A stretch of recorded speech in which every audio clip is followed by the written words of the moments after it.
You may have seen a lot of people around you that are addicted to something such as drinking alcohol, smoking cigarettes, taking drugs, or even scrolling Facebook. And most of those people know that doing these addictive things are harmful for them, but still a lot of them do not quit or limit those addictive things, and they keep doing these things for a long period of time. But have you ever wondered why they do so? If yes, then keep watching this video.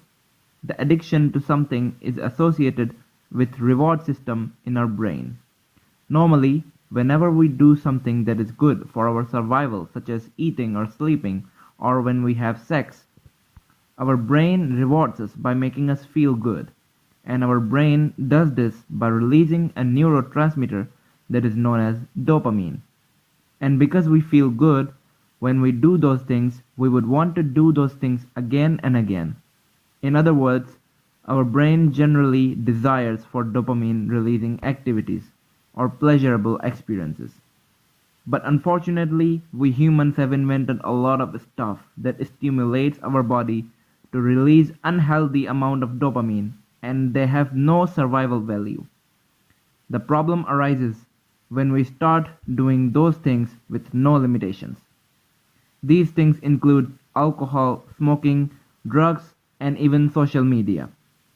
When we start doing those things, a lot of dopamine is released.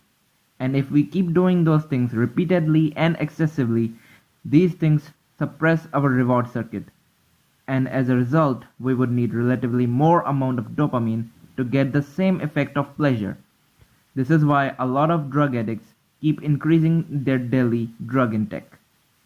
Due to addiction towards the more dopamine releasing activities, a drug addict does not feel motivated in doing those things that release relatively lesser amount of dopamine, such as reading a book, going for a walk, or working out.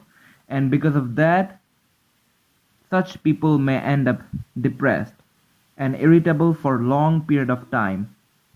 As dopamine also plays a significant role in memory, decision making, and learning, drug addicts may also have a problem in doing these activities.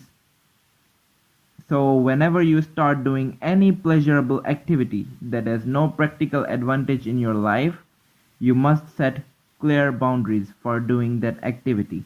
Apart from that, if you are addicted to social media, video gaming, or any other technology addiction, and due to that addiction you are starting to feel less motivated, then I would highly recommend you to try dopamine detox method. In this method, you have to abstain from those activities that release higher amounts of dopamine and do those things instead that release relatively lesser amount of dopamine for a whole day. And I would suggest you to do the dopamine detox method at least once a month. I've tried this method, and on the next day after I did dopamine detox, I felt more motivated to work on my goals and less attracted towards my phone. Well, that's all for today's video. If you like this, give this video a thumbs up and let me know your thoughts about it in the comment section. And please subscribe to my channel. Thanks for watching and see you in the next video.